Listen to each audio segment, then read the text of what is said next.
السلام علیکم ورحمۃ اللہ وبرکاتہ۔ علماء کا احترام۔ نبی کریم صلی اللہ علیہ وآلہ وسلم نے ارشاد فرمایا، مسلمانوں عالموں کی تعظیم کیا کرو کیونکہ وہ پیغمبروں کے وارث ہیں۔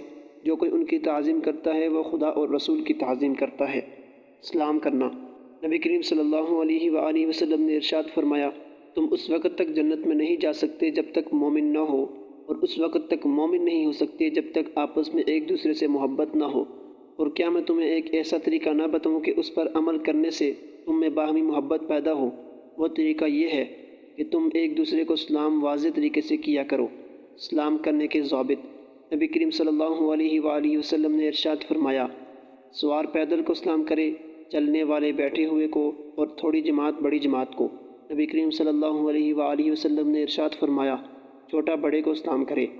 اسلام کی ابتدا کرنے والا۔ نبی کریم صلی اللہ علیہ وآلہ وسلم نے ارشاد فرمایا، اللہ سے قریب ترین شخص وہ ہے جو اسلام کی ابتدا کرے۔ گھر والوں کو سلام کرنا۔ نبی کریم صلی اللہ علیہ وآلہ وسلم نے ارشاد فرمایا، جب تم کسی گھر میں داخل ہو تو اس کے باشندوں کو سلام کرو، اور جب وہاں سے جانے لگو تو ان کو سلام کر کے رخصت کرو۔